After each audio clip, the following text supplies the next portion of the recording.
251. Esse foi o número de mortes causadas por fortes chuvas no Brasil em 2024. A maioria delas ocorreu no Rio Grande do Sul, onde 183 pessoas morreram devido às históricas enchentes de maio, o que representa 70% do total de óbitos por esse motivo no país. Além disso, quase 1 milhão de pessoas ficaram desabrigadas ou desalojadas em todo o Brasil no ano passado. De que forma seria possível prevenir esse tipo de catástrofe? É o que vamos discutir a partir de agora aqui no DW Revista.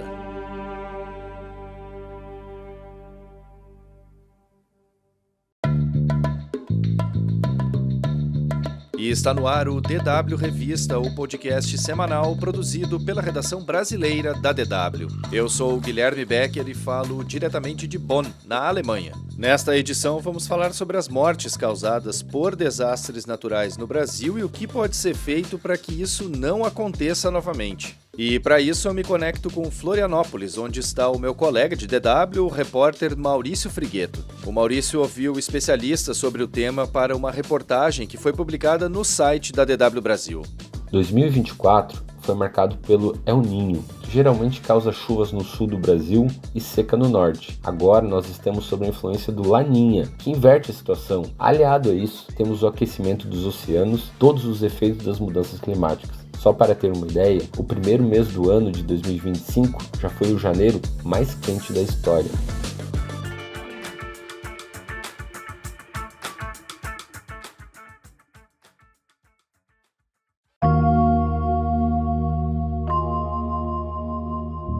É uma conta relativamente simples. Chuvas intensas, somadas à falta de prevenção e de preparação para enfrentar desastres, resultaram em 251 mortes no Brasil em 2024. A maioria, reforçando o que dissemos na abertura deste episódio, um total de 183 ocorreu no Rio Grande do Sul. 2024 foi o quarto ano mais letal desde 1991, quando foi iniciada a série histórica, com dados do Sistema Integrado de Informações sobre Desastres compilados pelo Centro Nacional de Monitoramento de Alertas de Desastres Naturais, o CEMADEM. A marca de quase 1 milhão de pessoas desabrigadas ou desalojadas é inferior apenas à registrada em 2009. No caso do Rio Grande do Sul, embora o fenômeno El Niño costume causar fortes chuvas no sul do Brasil e tenha desempenhado um papel importante nas enchentes de maio, o estado é mais um exemplo de como as mudanças climáticas e a falta de adaptação acentuam os desastres. Maurício, é claro que as chuvas no Rio Grande do Sul foram muito acima das expectativas, mas especialistas apontam que faltou prevenção para algo que pode acontecer também em outras regiões do Brasil. E por isso eu te pergunto, onde foi que tudo deu errado? Primeiro, é importante destacar que esses dados são de eventos geohidrológicos, ou seja, ocorreram em decorrência da chuva, como inundações, enxurradas, alagamentos e deslizamentos de terra. Não são contados os impactos de outros eventos extremos, como secas, ondas de calor e incêndios. Também é importante frisar que 2024 foi o ano mais quente da história, impulsionado pelo aquecimento global causado pela ação humana. Um relatório do WWA, uma rede de cientistas que estuda as mudanças climáticas, mostrou que esses eventos extremos estão acontecendo no mundo todo. O documento salientou a necessidade urgente de duas abordagens complementares: diminuir o uso de combustíveis fósseis, responsáveis pelo aquecimento global, e preparar e adaptar os territórios para os eventos climáticos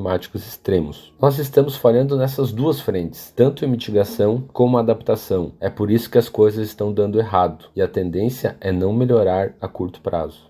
Maurício, então nesse sentido eu queria te perguntar o quão preparadas estão as cidades brasileiras para possíveis novos desastres. O Brasil é muito grande, com muitas diferenças regionais e muitas diferenças mesmo dentro de cada cidade. Mas uma forma de responder essa pergunta é olhar para o indicador de capacidade municipal, o ICM. É um índice elaborado pelo Ministério da Integração e do Desenvolvimento Regional. Ele busca mostrar quais cidades estão preparadas para os desastres. Uma reportagem da DW mostrou que 6 meses após os desastres no Rio Grande do Sul, portanto, um evento que gerou uma comoção nacional, os índices praticamente não mudaram. Em setembro, só haviam 483 cidades na categoria A, o índice das cidades mais preparadas, enquanto na categoria D, que representa as cidades menos preparadas, haviam 2.191 cidades. O Norte e o Nordeste são as regiões menos preparadas, seguidas pelo Centro-Oeste. As cidades mais preparadas estão no Sul e Sudeste. Note então que o grande desastre de 2024 e um dos maiores da história, que foi o do Rio Grande do Sul,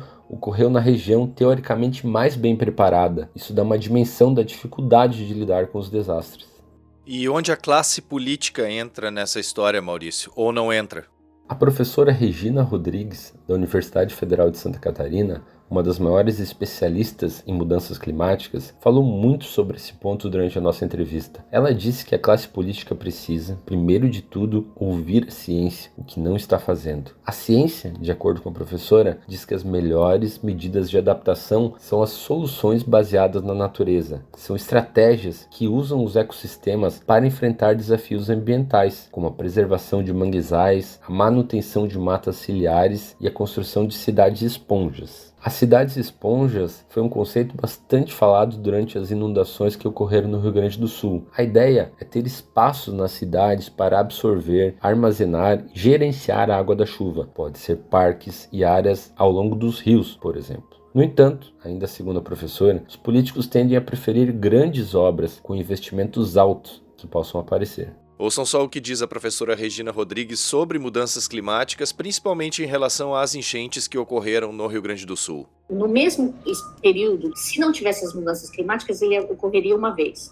Ele foi tão extremo que esse evento, olhando para o histórico, né, ele deveria ocorrer uma vez a cada 150 anos. Com as mudanças climáticas, um evento daquele porte vai ocorrer 2 vezes a cada 150 anos. Só que isso com as mudanças climáticas até agora. Aí o que a gente fez? A gente olhou para 2 graus. Quando a gente atingir 2 graus de aumento da temperatura global, isso vai reduzir para acontecer a cada de 20 a 30 anos. Agora, você pensa se daqui a 20 anos ocorrer um evento daquele porte de novo no Rio Grande do Sul, né? Porque o endividamento do Estado e todo o investimento que teve que ser colocado ali, e todas as perdas que ocorreram, né, vai demorar muitos anos para se reerguer. Então, aí, se você tiver cada 20 a 30 anos, né, isso, entende? Então, esse é o problema das mudanças climáticas. E o outro ponto é que ele dobra a intensidade da chuva.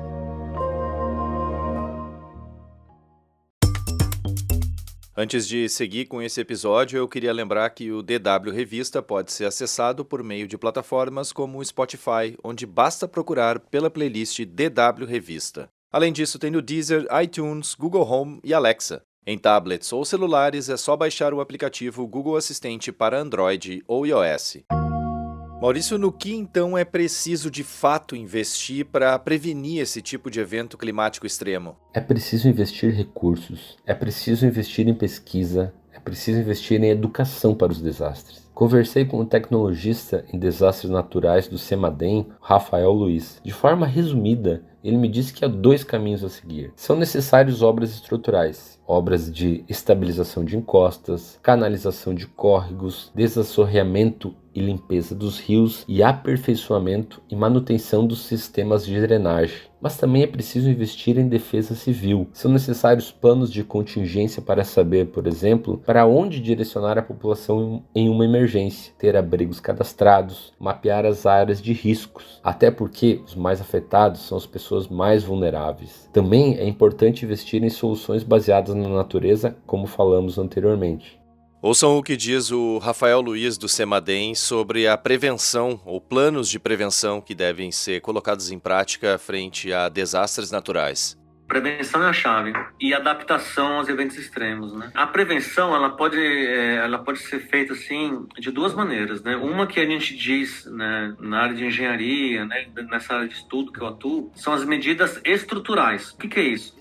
são aquelas medidas de engenharia, né? Então, obras de prevenção mesmo, né? Prevenção de encostas, né? Estabilização de taludes, canalização de rios, córregos, limpeza, né? dos rios, manutenção dos sistemas de drenagem. E tudo isso são obras de engenharia que ajudam. Mas o que ajuda também são aquelas medidas não estruturais. O que é? Fortalecer a defesa civil do município, investir em plano de contingência, ou seja, orientar a defesa civil a saber como proceder em momentos de emergência, aonde direcionar a população em momentos de emergência, né? Cadastramento de abrigos, mapeamento de riscos, né? De áreas de riscos, isso é super importante.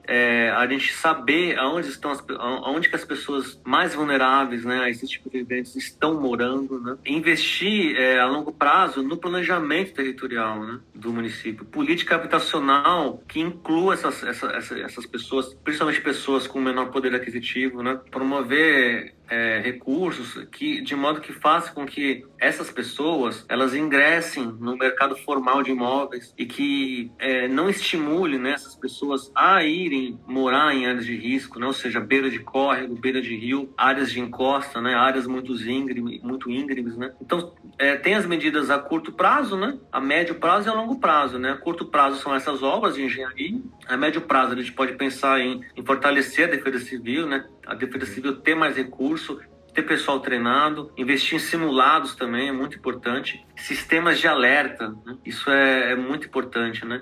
Para encerrar, Maurício, eu queria te perguntar qual é a previsão para 2025? O ano já começou com diversos desastres no país por causa da chuva, como São Paulo, Santa Catarina, Paraná, Minas Gerais e Pernambuco. Só em Minas ocorreram 26 mortes somente nas primeiras semanas de janeiro. 2024 foi marcado pelo El Niño, que geralmente causa chuvas no sul do Brasil e seca no norte. Agora nós estamos sob a influência do Laninha, que inverte a situação, seca no sul e chuva no norte, mas um evento que provavelmente terá curta duração. Aliado a isso, temos o aquecimento dos oceanos, todos os efeitos das mudanças climáticas. Só para ter uma ideia, o primeiro mês do ano de 2025 já foi o janeiro mais quente da história. Os especialistas dizem que é muito difícil saber exatamente onde vão acontecer os desastres, mas eles vão ocorrer.